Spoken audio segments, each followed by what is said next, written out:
The year is 1919, and the world is recovering from the devastation of the Great War, now known as World War I. In the grand halls of Versailles, the victors of the war are dictating the terms of peace. Germany, the defeated nation, is being held solely responsible for the conflict and is forced to sign the Treaty of Versailles. This treaty places heavy reparations on Germany, seizes key territories, and imposes strict military limitations. The treaty is seen as a harsh punishment, leaving Germany humiliated and economically crippled. The German people, suffering from economic turmoil and national shame, are desperate for change. The seeds of resentment and anger are sown, creating fertile ground for the rise of radical ideologies. In the wake of the Treaty of Versailles, Germany is in chaos.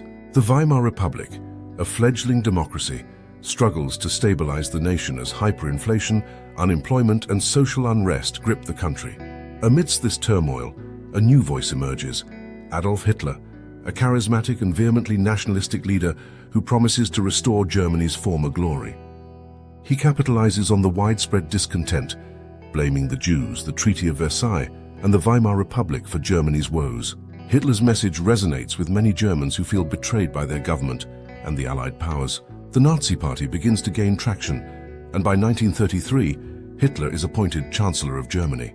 Within months, Hitler consolidates his power, dismantling the Weimar Republic and establishing a totalitarian regime, the Third Reich.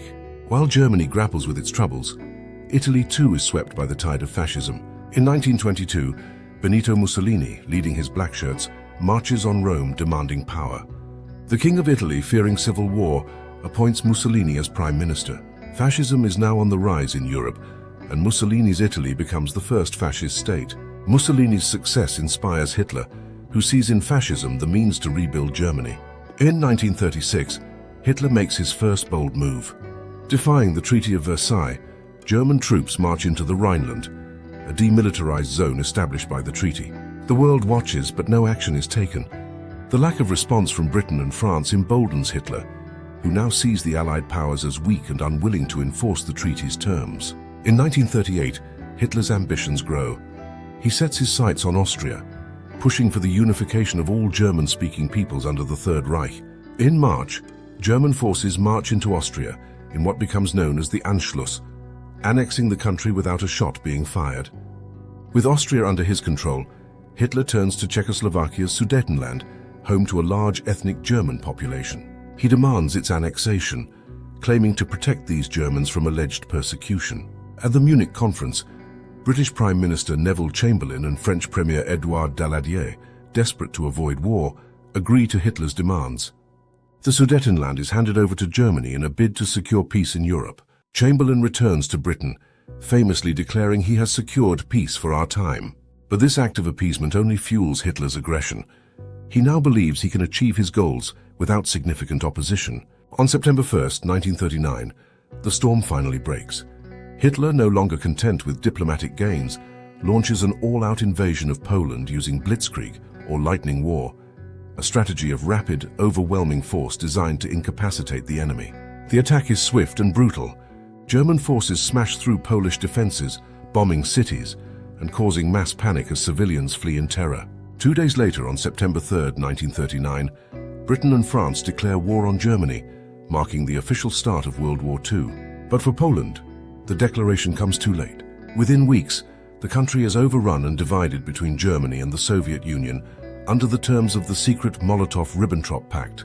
The invasion of Poland is the first act of the most devastating conflict the world has ever seen. As the war spreads across Europe, the global order begins to unravel.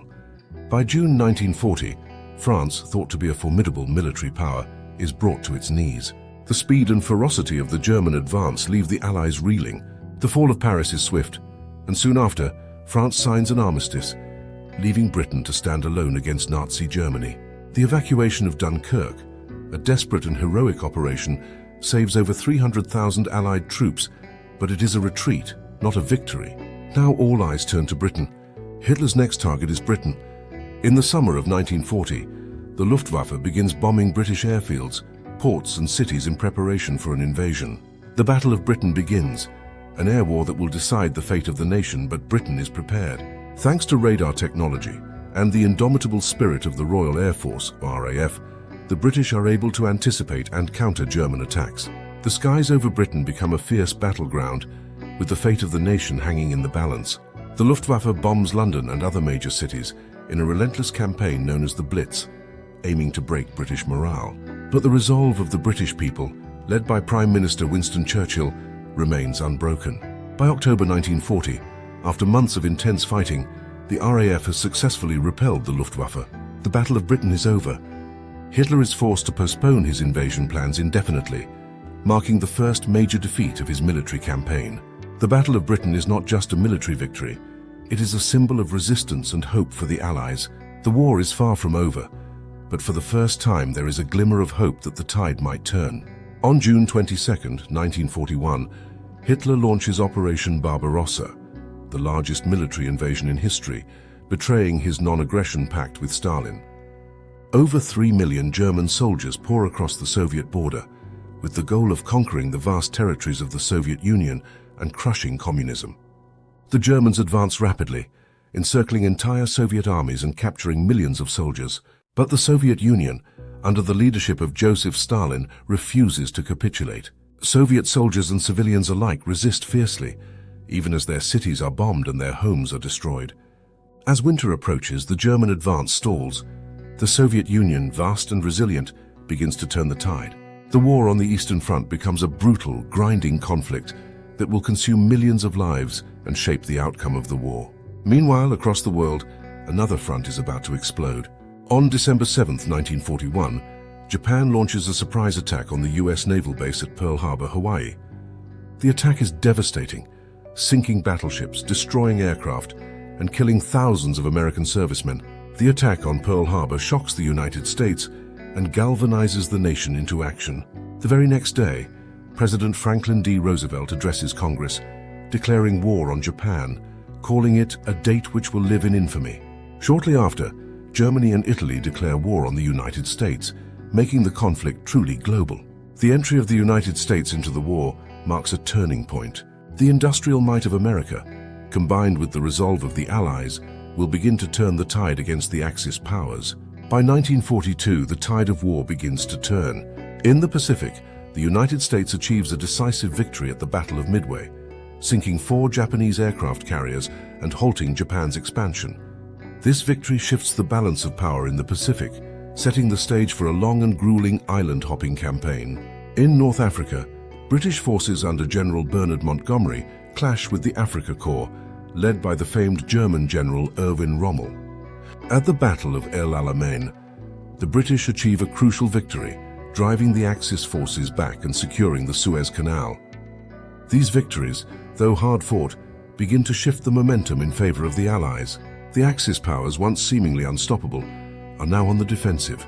In the east, the Soviet Union delivers a crushing blow to the German army at the Battle of Stalingrad in early 1943.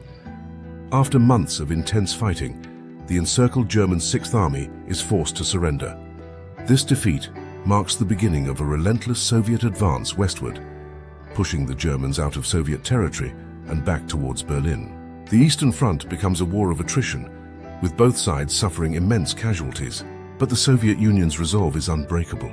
As they push forward, the Red Army's advance becomes unstoppable, eventually reaching the borders of Germany itself.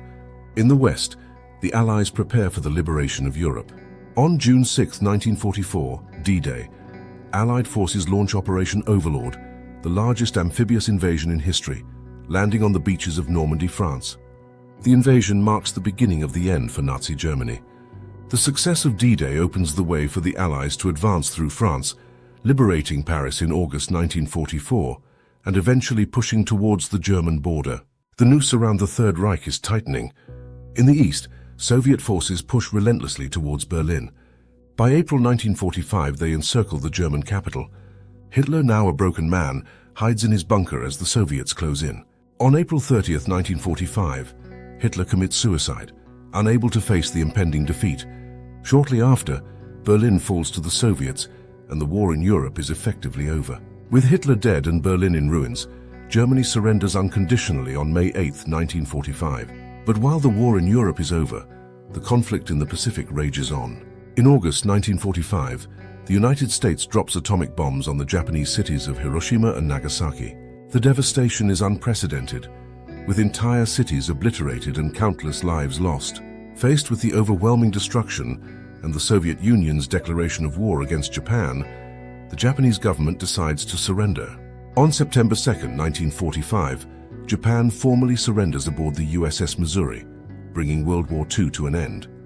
The war is over, but the world is forever changed.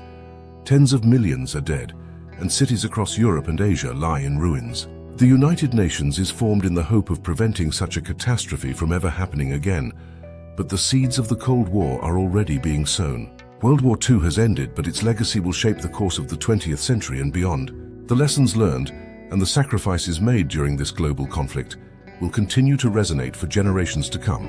As we reflect on the events of World War II, we remember the courage, resilience, and hope that emerged from the darkest of times.